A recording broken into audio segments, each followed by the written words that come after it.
Hello students, this side Anjali Mehra. आप है PSIR nation पर। तो स्टूडेंट्स, मेरी पिछली वीडियो कुछ तो लोग कहेंगे, लोगों का काम है कहना, आप लोगों ने उसको बहुत अच्छा रिस्पांस दिया है। बहुत लोग चाहते हैं कि उसका पार्ट 2 आए। लेकिन देखिए, मैं एक टीचर हूँ और जैसे एक नेता पूरी तरीके से जनता की मर्जी पे चलना चाहिए, वैसे टीचर को पूरी तरीके से स्टूडेंट्स की मर्जी पे चलना चाहिए।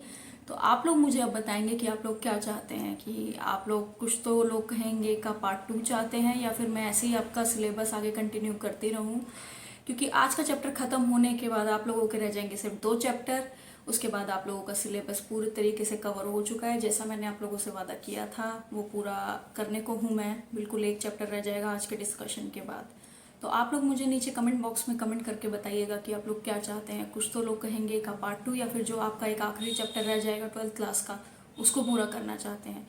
डिसीजन पूरे तरीके से आपका होगा। मैं आपकी मर्जी पे अभी तक चलती आई हूँ, आप ही की मर्जी पे चलूंगी। तो कमेंट करके ज़रूर बताइएगा कि आप लोग क्या चाहते हैं। तो स्टूडेंट्स, सबसे पहले मैं आप लोगों से एक बात करना चाहूँगी। देखिए, पेंडेमिक चल रहा है, स्थितियाँ बहुत ज़्यादा दुखद है, दिल्ली के अंदर बहुत ज़्यादा दुखद है।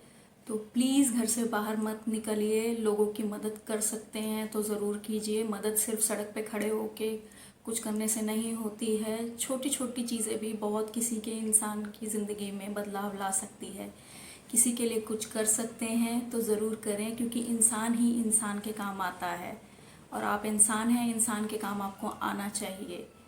बहुत कम लोग ऐसे होते हैं जो इस जीवन में आते हैं और किसी और के लिए कुछ कर पाते हैं। और अगर आपको ऐसा मौका मिला है तो उसे गवाइए मत। It means you are blessed. ये चलता रहना चाहिए। इंसान को इंसान की मदद करनी ही चाहिए। ऐसे बहुत कम लोग होते हैं जिन्हें दूसरों के लिए कुछ करने का मौका मिलता है। आपको मिला है, आप खुश नसीब हैं, तो कीजिए। बस यही आप लोगों से कहना चाहूँगी। इंसान है, इंसान के काम आइए, और इस दुखद स्थितियों में तो ज़रूर आइए। लोगों को ज़रूरत है। तो प्लीज़ कर सकते हैं तो ज़रूर कीजिए। क्योंकि क्या है ना, हाथ से हाथ बटाने से ही जीवन रूपी जो श्रृंखला है इसका संचालन होता रहता है। तो यही हमें करना है। हम इंसान हैं, इंसान के काम हमें आना ही चाहिए। तो स्टूडेंट्स, आज का जो हमारा टॉपिक है वो है पर्यावरणीय चुनौतियां, जिसके बारे में आज हम डिस्कस करने वाले हैं। सबसे पहले मैं आपको बता दूं पर्यावरण क्या होता है। देखिए, यहाँ पे ना बच्चे थोड़ा कंफ्यूज हो जाते हैं। उन्हें लगता है कि पर्यावरण के बारे में पूछा जा रहा है या पृथ्वी के बारे में पूछा जाता है। तो क्वेश्चन पेपर को ठीक तरीके से समझिएगा कि वहाँ आपसे पूछा क्या गया है। आपसे पर्यावरणीय चुनौतियाँ पूछी गई है या आपसे पृथ्वी की चुनौतियाँ पूछी गई हैं। पृथ्वी की चुनौतियों में जितनी भी ओवरऑल समस्याएं हैं वो सारी आ जाएंगी। सारी समस्याएं उसमें आ जाती है, जिसमें आतंकवाद है, जनसंख्या है, बहुत सारी चीज़ें उसमें कवर हो जाती हैं। लेकिन जब बात हो रही होती है पर्यावरण की, तो पर्यावरण में कुछ स्पेसिफिक चीज़ें आती हैं, कुछ ऐसी चीज़ें आती हैं जो पर्टिकुलरली पर्यावरण को टारगेट कर रही होती हैं। तो आज हमने उन्हीं के बारे में बात करनी है, ठीक है। तो यहाँ क्वेश्चन को समझिए, पर्यावरणीय चुनौतियाँ। सबसे पहले आप लोगों को डिफाइन करना है पर्यावरण क्या है। तो पर्यावरण यानी कि एटमॉस्फेयर, एनवायरमेंट, वो वातावरण है जिसमें हम लोग सांस लेते हैं, जीते हैं। यही हमारा पर्यावरण है, यही हमारा वातावरण है, यही हमारा एनवायरमेंट है। मेरे आसपास की जो मेरे आसपास का जो चारों तरफ का जो वातावरण है, यही मेरा पर्यावरण है, ठीक है। जिसको आज की डेट में, जिसकी इम्पोर्टेंस आज की डेट में इंसान को समझ में आ रही है। पेड़ लगाने की इम्पोर्टेंस हमें आज समझ में आ रही है, जब हमें ऑक्सीजन सिलेंडर में ऑक्सीजन को भर भर के थोड़ा सा स्टोर कर करके रखना पड़ रहा है। आज हमें पता चल रहा है कि पेड़ों की क्या वैल्यू थी। तो आई होप लोगों को ये चीज़ें समझ में आएंगी अब कि पेड़ कितने ज़रूरी है हमारे वातावरण के लिए। तो यहाँ पे पर्टिकुलरली पर्यावरण की बात हो रही है, ठीक है। तो अब हम बढ़ते हैं आगे कि पर्यावरण के सामने क्या क्या चुनौतियाँ हैं। देखिए स्टूडेंट्स, जब आपकी 12th क्लास की बुक प्रिंट हुई थी, उस वक्त में आपके यूएनओ को, उदाहरण के लिए मैं आप लोगों को बता रही हूँ, उस वक्त आपके यूएनओ को अस्तित्व में आए हुए थे 60 साल। लेकिन आज 2021 के हिसाब से यूएनओ को अस्तित्व में आए हुए हो गए हैं 75 साल से भी ऊपर। 76 ईयर ये इस टाइम पे चल रहा है। तो ये 15-16 सालों का जो गैप बैठ रहा है आपकी टेक्स्ट बुक और हमारे बीच में, इसको भी कवर करना बहुत ज़्यादा ज़रूरी है। ऐसा ना हो कि आप एग्ज़ाम में 15-16 साल पुरानी समस्याएं लिख के आ जा रहे हैं, क्योंकि इससे क्या है ना, एग्जामिनर को पता चल जाएगा कि आपने अपनी तरफ से कोई होमवर्क नहीं किया है। जैसा बुक में था बिल्कुल वैसे आ गए हैं, बिल्कुल कोरे कागज़ की तरह, कुछ अपडेट नहीं किया, कुछ होमवर्क नहीं किया है। तो ऐसा नहीं करना है, क्योंकि एग्जामिनर पकड़ लेगा कि आपने क्या किया है, कितनी पढ़ाई करी है, रट्टू मार तोते वाली करी है या फिर स्मार्ट तरीके से करी है, तो ऐसे नहीं करना है। इन 15-16 सालों में बहुत कुछ हुआ है, बड़ी सारी समस्याओं का समाधान निकाल लिया गया होगा, बहुत सारी नई समस्याएं उत्पन्न हुई होंगी, बड़ी सारी समस्याओं पे प्रोग्रेस तरीके से बात चल रही होगी कि क्या किया जा सकता है, कैसे किया जा सकता है, ये सब कुछ। तो आज हमने सब कुछ डिस्कस करना है कि क्या समस्याएं थी, कैसी समस्याएं थी। तो जब बात करते हैं पर्यावरण की, तो आप लोगों ने एक वर्ड बार बार सुना होगा, दैट इज ग्लोबल वार्मिंग। ठीक है, तापमान की वृद्धि होना, बहुत जल्दी जल्दी वृद्धि होना, ना सिर्फ वृद्धि होना बल्कि दुगनी तिगनी तेजी से वृद्धि होना, ग्लोबल वार्मिंग। तो ग्लोबल वार्मिंग क्या है? देखिए, ग्लोबल वार्मिंग एक वो समस्या है जो कि बहुत पहले से लोगों को पता चल गया था कि ये समस्या एक दिन उत्पन्न होगी। बहुत पहले से चलती आ रही है, बहुत सारे इनिशिएटिव्स लिए गए, रियो सम्मेलन, पृथ्वी सम्मेलन, बहुत कुछ इसके लिए किया गया। बहुत सारे सम्मेलन इसके लिए टाइम टू टाइम कराए जाते हैं, लोगों को अवेयर कराया जाता है कि हमारी लाइफ में पर्यावरण की, पेड़ों की क्या क्या बेनिफिट्स हैं हमें। तो कुछ बेनिफिट तो हमें पेंडेमिक ने भी कर बता दिया है कि पेड़ों की क्या क्या हमें ज़रूरत है, ऑक्सीजन मिलता है सबसे बड़ी बात। लेकिन और भी पेड़ों की इससे भी और ज़्यादा ज़रूरत है हमें, क्योंकि हरियाली देते हैं, ठंडक देते हैं। ग्लोबल वार्मिंग में क्या होता है ना बच्चा, सूरज जो है वो बिल्कुल अधिकतम, जिसको कहते हैं ना, हीट प्रोड्यूस करते हैं। आप लोगों को भी पता है, आप लोगों ने देखा होगा, नोटिस किया होगा कि आज से 15 साल पहले इतनी गर्मियां नहीं हुआ करती थी। दिल्ली के अंदर क्या, पृथ्वी पे भी इतनी गर्मी नहीं हुआ करती थी। लेकिन जैसे जैसे साल बढ़ रहे हैं, जैसे जैसे ईयर्स बढ़ रहे हैं, गर्मी भी बहुत ज़्यादा बढ़ती चली जा रही है। उसका जो रीज़न है वो यही है, क्योंकि पेड़ कट रहे हैं।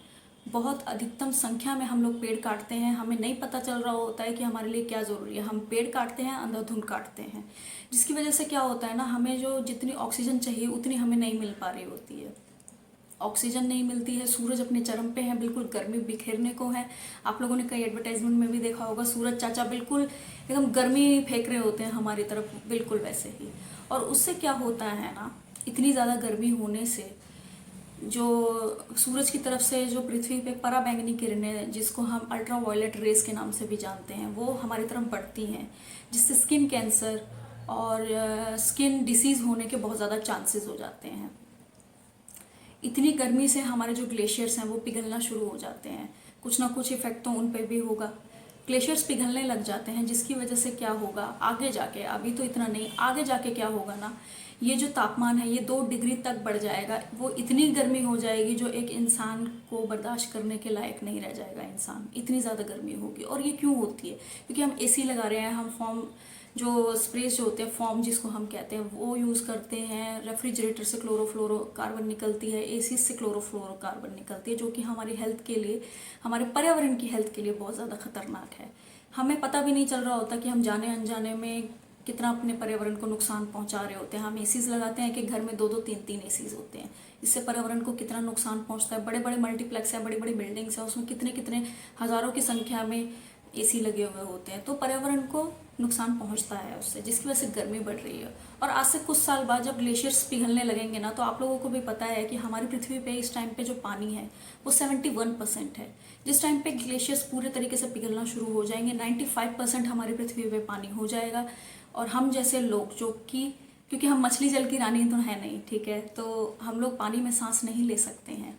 उस वक्त में क्या होगा, हम लोग सांस नहीं ले पाएंगे, पानी इतना ज़्यादा हो जाएगा पृथ्वी पे, 95% एस्टिमेट है ये अभी तक का, हम लोग बर्दाश्त नहीं कर पाएंगे। तो ये मैं आप लोगों को जस्ट एक बता रही हूँ कि ये आपको लिखना है, बहुत वैलिड पॉइंट है। ग्लोबल वार्मिंग को लेके पेड़ नहीं कटने चाहिए, ये चीज़ें आप लोगों को वहाँ लिखनी है कि ग्लोबल वार्मिंग कैसे होती है। पेड़ कट रहे हैं, अंधाधुंध कट रहे हैं, एसीज लगाए जाते हैं, फ्रिजेस का यूज़ हो रहा है, फॉर्म से क्लोरोफ्लोरोकार्बन निकलती है जो कि बहुत ज़्यादा घातक है। नेक्स्ट जो मुझे लगता है हमारे पर्यावरण के लिए जो कि ज़्यादा घातक है, वो है जनसंख्या। क्योंकि देखिए, आप लोगों ने भी देखा है कि जनसंख्या जिस तेज़ी से आगे बढ़ रही है, हर इंसान को रोज़गार यानी कि रोटी, कपड़ा और मकान दे पाना बहुत ज़्यादा मुश्किल हो रहा है। आप हर इंसान की बेसिक नीड को कैसे पूरा करेंगे जब एक लार्ज नंबर पे आपके पास जनसंख्या है? शहरों में तो बहुत ही बुरा हाल है, वो इसीलिए क्योंकि शहरीकरण बढ़ गया है। लोग गांव से शहर में आते हैं एक बेटरमेंट के लिए कि हमें रोज़गार मिलेगा, हमें बहुत अच्छी अच्छी सुविधाएं मिलेंगी। लेकिन शहरों में पर्टिकुलरली ये प्रॉब्लम ज़्यादा होती है कि वो बेसिक नीड भी नहीं पूरी हो पा रही होती है। वो इसीलिए क्योंकि शहरों में भीड़ बढ़ गई है। जनसंख्या विस्फोट यानी कि पॉपुलेशन ब्लास्ट जिसको हम कहते हैं, ये शब्द का प्रयोग आपको करना है। इतनी ज़्यादा जनसंख्या होगी तो हर इंसान को रोज़गार दे पाना और उसकी बेसिक नीड को पूरा कर पाना बहुत ज़्यादा मुश्किल हो जाता है। आप लोगों ने देखा ही है कि आजकल पढ़े लिखे लोग भी घर पे बैठे हुए हैं, वो इसीलिए क्योंकि इतनी लार्ज पॉपुलेशन है, हर कोई पढ़ा लिखा है, हर किसी के पास डिग्री है, बहुत बड़ी बड़ी डिग्रीज है, लेकिन रोजगार सबके पास नहीं है। वो इसी वजह से, क्योंकि बहुत ज़्यादा लार्ज जनसंख्या हो गई है हमारे पास। तीसरा आप लोग लिख सकते हैं खनिज उत्पादन जो है, खनिज पदार्थ जो है हमारे, उनका फटाफट से जो वो हो रहा है, खनन भी हो रहा है और दोहन भी हो रहा है, संसाधनों का दोहन आप लिख सकते हैं। क्योंकि देखिए हमारे जो संसाधन है ना, हमारा पेट्रोलियम हो गया, पानी हो गया, कोयला हो गया, लकड़ी हो गया, इन्हें बनने में बहुत ज़्यादा साल लगते हैं, ये आजकल में नहीं बन जाते हैं।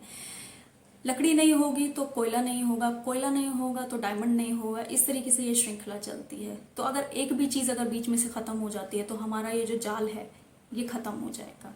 ये भी आप लोग लिख सकते हैं, क्योंकि खपत बढ़ गई है ना, हम पानी इतना ज़्यादा खर्च करने लग गए हैं कि हम फ्यूचर जनरेशन के लिए सोच ही नहीं रहे हैं। आप लोग ये सोचिए कि आज से, जैसे हमारे पूर्वजों ने पानी, पेट्रोलियम, ये सारी चीज़ें हमारे लिए रखी थी, उन्होंने भी यूज़ किया, लेकिन एक लिमिटेड वे में यूज़ किया। उन्होंने ये सारी चीज़ें हमारे लिए भी स्टोर करके रखी कि हाँ, हमारी आने वाली जनरेशन को भी ये चीज़ मिलना चाहिए। लेकिन क्या हम अपनी आने वाली जनरेशन के लिए इन चीज़ों को स्टोर कर रहे हैं, प्रिजर्व कर रहे हैं? नहीं कर रहे हैं, हम अंधाधुन प्रयोग कर रहे हैं। आज से कुछ सालों के बाद जब आपके बच्चे होंगे, या फिर आप लोग जब पेरेंट्स बन जाएंगे, तब जब आपके बच्चे आपसे पूछेंगे कि हमारे लिए ये चीज़ें क्यों नहीं रखी गई, हमारे टाइम पे ये सारी चीज़ें क्यों ख़त्म हो रही है, पेट्रोलियम क्यों ख़त्म हो रहा है, लकड़ी क्यों ख़त्म हो रही है, पानी क्यों ख़त्म हो रहा है, आप लोगों ने हमारे लिए कुछ रखा नहीं, जैसे दादाजी ने आपके लिए रखा था। जैसे एग्जाम्पल देती हूँ ना, जैसे आपके फादर ने आपके लिए कप केक बचा के रखा कि नहीं मेरा बेटा खाएगा, तो आपने अपने बेटे के लिए वो कप केक क्यों बचा के नहीं रखा कि आपका भी बेटा खाए? बिल्कुल ऐसे ही आपने वो चीज़ें क्यों प्रिजर्व नहीं करी जिससे आपके बच्चे भी वैसा ही बेनिफिट ले सकें जैसा कि आपने अपने फादर से लिया था। ये क्वेश्चन बहुत सारे लोगों, इस क्वेश्चन का बहुत सारे लोगों को इन फ्यूचर जवाब देना पड़ेगा। तब आप क्या जवाब देंगे कि आप लोग क्यों प्रिजर्व नहीं कर पाए, आप लोगों ने क्यों पानी नहीं बचाया? अब आप लोग कहेंगे कि किसी एक के बचाने से क्या होता है, तो करके देखिए, शायद आपकी देखा देखी कोई और भी करे। तो ये सारी चीज़ें, खनिजों का दोहन। उसके बाद क्या है ना, नेक्स्ट पॉइंट जो आपका आता है, फोर्थ पॉइंट जो आपका आता है, भूमि की कमी। ये बहुत बड़ी समस्या है आज की डेट की। मैं इसको एक सिंपल तरीके से बताने की कोशिश करती हूँ कि भूमि की कमी कैसे हो रही है। देखिए, एग्जाम्पल के लिए हम लेते हैं शर्मा परिवार, ठीक है। शर्मा जी के दो बेटे हैं, सोनू और मोनू। सोनू और मोनू की जब शादी होती है तो वो अलग हो जाते हैं, अलग अलग हो जाते हैं। एक शर्मा परिवार के अब तीन टुकड़े होते हैं। मिस्टर शर्मा जो कि मुखिया थे, हेड ऑफ द फैमिली, उनके दो बेटे सोनू मोनू। सोनू मोनू के जब आगे बच्चे होते हैं, पप्पू और रिंकू, तो देखिए वो भी अलग होते हैं और वो भी वो अपनी फैमिली से अलग हो जाते हैं। फिर उनके बेटे होते हैं, फिर वो अलग हो जाते हैं। तो इस तरीके से आप ये देखिए ना कि एक शर्मा परिवार के 8-8, 10-10 टुकड़े हो जाते हैं, क्योंकि उनके बच्चे अलग हो जाते हैं, जिसको आज की डेट में हम जानते हैं एकल परिवार सिस्टम के नाम से, यानी कि न्यूक्लियर फैमिली सिस्टम, एकल परिवार व्यवस्था। कई लोग कहते हैं ये सिस्टम बहुत अच्छा है, बिल्कुल बहुत अच्छा है, लेकिन देखिए रहना तो उन सब ने ज़मीन पे ही है। एक शर्मा परिवार जो कि एक घर में रह सकता था, अब उस शर्मा परिवार को रहने के लिए 5 घर चाहिए। और घर बनेंगे कहाँ पर? ज़मीन पर। ज़मीन पर ही बनेंगे, ऑफ कोर्स सी बात है ना। तो ज़मीन पर बनेंगे और उन घरों को बनाने के लिए कई सारे पेड़ों को काटना पड़ेगा। समझ रहे हैं आप ये बात कि किस चीज़ का कनेक्शन कहाँ जाके जुड़ रहा है, किस चीज़ के तार कहाँ जाके जुड़ रहे हैं। वो घर बनेंगे तो ज़मीन पर ही, जिससे पेड़ काटे जाएंगे। तो ये वाली समस्या, जिसको आप कह सकते हैं एक तरीके से एकल परिवार का सिस्टम जो आजकल का चल रहा है, ये किस तरीके से हमारी जो भूमि है उस पर भारी पड़ रहा है। दूसरा, हम लोग क्या करते हैं ना, मल्टीप्लेक्स, बड़ी बड़ी बिल्डिंग्स को बनाने के लिए भी पेड़ काटते हैं, दोहन करते हैं, अंधाधुन काटते हैं। ये प्रॉब्लम भी आप लोग लिख सकते हैं कि बिल्डिंग्स बनाने के लिए भी पेड़ काटे जाते हैं, अंधाधुन काटे जाते हैं। तीसरा आप इसमें लिख सकते हैं कि भूमि में बंजरपना बढ़ जा रहा है, ठीक है, उर्वरकता उसकी खत्म हो गई है। भूमि की उर्वरकता इस वजह से भी खत्म हो रही है क्योंकि हमने भूमि के ऊपर अत्यधिक बर्डन डाल दिया है खेती का, जिसकी वजह से भूमि जो है बेचारी अब थक गई है। हम लोग बहुत तरीके के उर्वरकों का उसके ऊपर प्रयोग कर देते हैं, बहुत सारे कीटनाशक डालते हैं, जिससे क्या हो रहा है ना, अत्यधिक दोहन से भी पृथ्वी की उर्वरकता खत्म हो जाती है। इसे आप ऐसे समझिए जैसे एक लेडी होती है, हम उनके ऊपर जोर डाल रहे होते हैं कि नहीं हमें बेटा ही चाहिए, हमें बेटा ही चाहिए, हमें बेटा ही चाहिए, और 8-8 बेटियां हो जाती हैं है ना। इसे ऐसे समझिए, 8-8 बेटियां हो जा रही हैं और फिर भी बेटा नहीं हो पाता है। उसके बाद क्या होता है, उनकी कैपेसिटी खत्म हो जाती है कि नहीं अब मेरे से कुछ नहीं हो पाएगा, ना बेटा ना बेटी, अब बस। तो ये बिल्कुल ऐसी वाली स्थिति हो जाती है कि भूमि भी एक टाइम के बाद बोल देती है नहीं अब बस, अब मेरे से कुछ नहीं हो पाएगा, मेरे से एक्सपेक्टेशंस रखना बंद करें। तो ये प्रॉब्लम भी आप लिख सकते हैं। दूसरा आप लिख सकते हैं ई डंपिंग। आजकल ई डंपिंग का आप लोगों ने बहुत ज़्यादा सुना होगा। ई डंपिंग क्या होती है? Electronic dumping. इलेक्ट्रॉनिक डंपिंग क्या होती है? आप लोगों ने देखा भी होगा, ये समस्या बहुत चरम पे चल रही है आज की डेट में कि लोग क्या करते हैं ना, नदियों नालों में इलेक्ट्रॉनिक्स को डुबा देते हैं, उसमें डाल के चले जाते हैं। जैसे कि आपका कोई पुराना रेफ्रिजरेटर अगर ख़राब हो जाता है, उसको बेचने के बजाय, उसको कहीं और देने की बजाय लोग क्या करते हैं ना, नदियों नालों में उसको दबा फेंक के चले जाते हैं, जिससे क्या होता है ना, नदियों का पानी ख़राब हो जाता है। वाटर पोल्यूशन का ये भी एक तरीके, वाटर पोल्यूशन को भी कह सकते हैं आप, इसमें ले सकते हैं आप इसमें, जिससे वाटर क्या है, पॉल्यूटेड हो जाता है। ठीक, तो ये चीज़ भी आप लिख सकते हैं। ये बहुत सारे पॉइंट्स हैं जो आप लिख सकते हैं। पेंडेमिक आप लिख सकते हैं, क्योंकि देखिए पेंडेमिक एक कोविड-19 जो आपका है, ये एक ऐसी महामारी है जिसने पूरे पर्यावरण को हिला के रख दिया है। इसका कोई वैक्सीनेशन तो निकल गया है, लेकिन फिर भी ये बहुत तेज़ी से फैल रहा है, बहुत अलग तरीके से फैल रहा है, बार बार नए नए तरीके से आगे आ रहा है। तो ये चीज़ भी आप लिख सकते हैं, क्योंकि ये भी ना हमारे पर्यावरण के लिए एक बहुत बड़ा चैलेंज हो गया है, क्योंकि पहली बार कोई ऐसी चीज़ आई है जिसका तोड़ साइंटिस्ट बहुत जल्दी नहीं कर पा रहे हैं। अभी इस चीज़ का तो हम लोगों ने वैक्सीनेशन के थ्रू, बहुत चीज़ों के थ्रू थोड़ा सा हमने इसका तोड़ निकाल लिया है।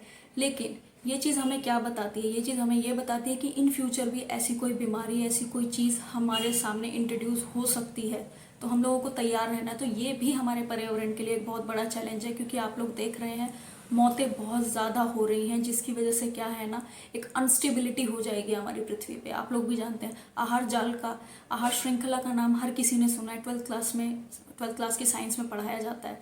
आहार जाल क्या है, आहार श्रृंखला क्या है। अगर मानव इतनी तेज़ी से ख़त्म होने लगेगा ना, जिस तरीके से इस पेंडेमिक के ड्यूरेशन में इंसान ख़त्म हो रहा है, तो इसका जो पृथ्वी का जो स्टेबिलिटी है वो ख़त्म हो जाएगी, और ये मानव जाति के लिए बहुत ज़्यादा घातक साबित हो सकती है। तो आई होप आप लोगों को वीडियो पसंद आई है। वीडियो पसंद आती है तो लाइक, शेयर और सब्सक्राइब ज़रूर कर दिया कीजिए। बस यही कहना है। Thank you very much.